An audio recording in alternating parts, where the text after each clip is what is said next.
One thing that really stood out to me was the majority opinion that was written. So when the Supreme Court makes a decision, the group of people who were on the quote-unquote winning side write the reason for their opinion. Yeah. And so I'm going to read from that because I thought it was really insightful on why this could be a really great change for society. They said, many universities have for too long concluded wrongly that the touchstone of an individual's identity is not challenges bested, skills built, or lessons learned, but the color of our skin. Our constitutional history does not tolerate that choice. Yeah, that seems very clearly to me like it makes sense why this was overturned. It's like the only way that this country or we as people cannot focus on skin color. Like, let's take skin color out of the equation when considering any sort of applicant. But you have to do that not just in eliminating applicants, but also accepting applicants too, right? You can't take affirmative action for education and then expect that to be implemented everywhere. Like, because that's not that we don't want that to be real life. We don't want people to call someone a shade or a number. It's almost dehumanizing, and definitely I totally see it being unconstitutional.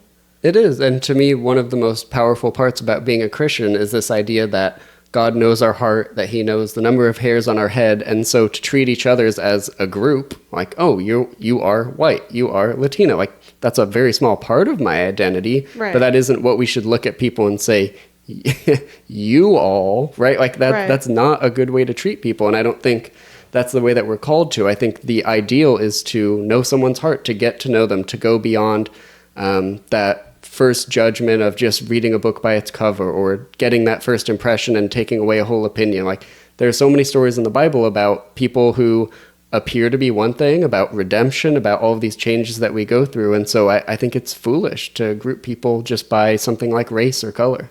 The intention behind affirmative action was a good one, right? Like a group of people saw other people who were struggling to achieve certain goals, or they saw a disparity.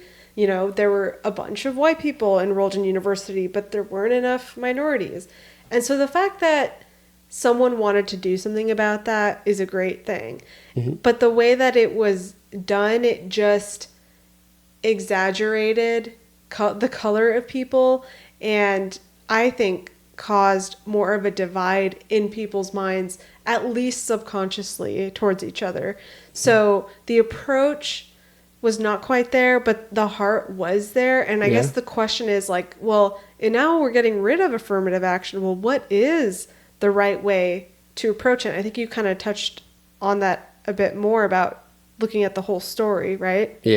Yeah, I think the ultimate way to treat people, quote unquote, fairly is to get to know them, to know their individual story, their situation, their background, their perspective. Like there's so much more to it than just grades or test scores. Like I agree that, calling it merit-based is really challenging because not everyone has the same access to succeed in those merits. So it's really hard to just say purely SAT scores. Yeah, if you did that, you would get a lot of wealthy, white, or, rich minority in certain areas, groups in your colleges. And so we need to take the full picture of understanding, like, regardless of the race, this 17-year-old was working jobs to make his family meet ends. And that is way more powerful than a strong grade average, right? That's your integrity, your commitment, your discipline. Like those are amazing features that you want in a college student. And so my hope is that it can now be more holistic and that we can look at someone's entire life. I mean, it's a college application, so you can't like sit down and interview everyone in their family. But if you can get an idea of who this person is beyond simple grades or beyond one kind of measure or score, I think we can start to really see people's hearts and treat them as fairly as we possibly can. Yeah. I think you're onto something there in saying, really, and what I believe is that the strength of an applicant comes from not the sparkliness of the opportunities around them, but their strength comes with what did they do with whatever opportunities that they had with them? Did they maximize their environment or did they idle by? Because someone can be at the best private school and have all of the resources and just being involved in like one club is such a big deal because that club is robotics and it sounds so awesome. But what about the one person on the other side of town who went to a school with 0 STEM programs, but they aced every single class that they did? Maybe they built some sort of project on their own, but they were also working. Like, they definitely had a more like crowded space. Like like you can tell looking at an application like that second one is like that person did not have the world that they were designed to be. They have so much more potential. We want them in our school because we have the resources to get them way farther, and we know that they would take advantage of that, and they want that, and they would not only benefit themselves but us. Yeah, I totally agree. And as you say that, it dawns on me how unrealistic all these expectations are. Like, we're looking at 18-year-old kids, and to get into an awesome school like UCLA, you're expecting a 4.5 GPA, and they're captain of their varsity team, and they participate in clubs, and they volunteer on the weekends. And like, we read through the Bible, the heroes of heroes, and nobody has a perfect record. Like, there's not a single person outside of Jesus Christ in the Bible who did everything perfectly, never made a mistake. And we want 18-year-olds to have this sparkling resume. And I think, like, I think of myself, if I was running a college or a business, I would want people of character and of integrity and who have the commitment and the drive and the passion behind it. And sometimes looking at grades is just an incomplete picture. And I feel like, now we're getting on our Christian soapboxes and saying what we want colleges to be like. But I think if we can get closer to that individuality and seeing the potential in people rather than the faults, we could come a long way. Yeah. I think if each university wants to really fulfill the initial goal of affirmative action, they have to really look at the person themselves without the color of their skin, without their age, without the name of their school, and even like the resources of their school.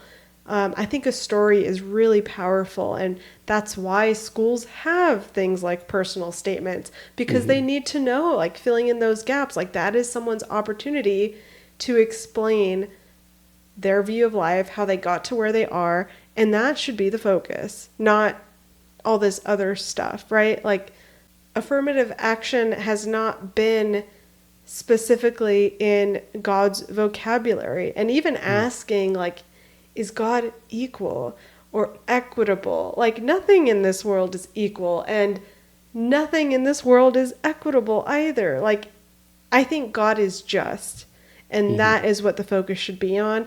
And God acknowledges himself that there is no race, and the race that does exist in the world is out of a beautiful diversity of people, and we were meant to get along and to share experiences with each other. Affirmative action has also, I just thought of this, but they also like put such an emphasis on a college education for them to say, you know what, this group of people needs more opportunity. Let's put that opportunity in a university, right? And sure, it's just one aspect, but college isn't everything. I love this verse in Galatians 3:8 that says, there's no Jew, nor Greek, nor slave, nor free, male, female, you are all one in Christ Jesus. And, race is in there as well. Like, of course we can't just completely ignore the fact that there are people who are different than us, right? And the world is full of different people. But I think the point of what this verse is trying to say is that we don't see that when we relate to people, in that we're not judging them. We don't count it against them. In fact, we want to work with people because if we can share our love for Jesus with someone who's different than us, then that is fellowship, and God promises to be there in the midst of that fellowship. And that's a beautiful thing. Yeah, and I think the prayer that goes along with this is the prayer that we can see people the way that God sees them, which is what this verse describes, that we can see people for being the child of God that they are, the creation of God that they are, that we can meet them exactly where they're at, that we can empathize with their situation, encourage them along the way. Like, there's just so much here that I think we could be doing so much better. And so, like usual, we don't have all the answers figured out, but I think looking to the Word, we can start to figure out how, just bit by bit, we can start treating people the way that God would want us to treat our neighbors. So thank you so much for joining us this week on this episode. We'd love for you to engage with us. We've got lots of videos and outtakes and blog posts that we love to give all of you, just as a continuation of this community and this calling that we're building. You can follow along with us on social media at Every Effort Podcast. Specifically, we just started posting these videos or these podcasts as videos on YouTube. So we'd love if you can subscribe and hit the bell so that you can see our most recent videos and just be a part of what we're doing here at Every Effort. If you need a quick recommendation, check out episode 65, which is the one right before this, and make sure to share with a friend. See you next week. Bye.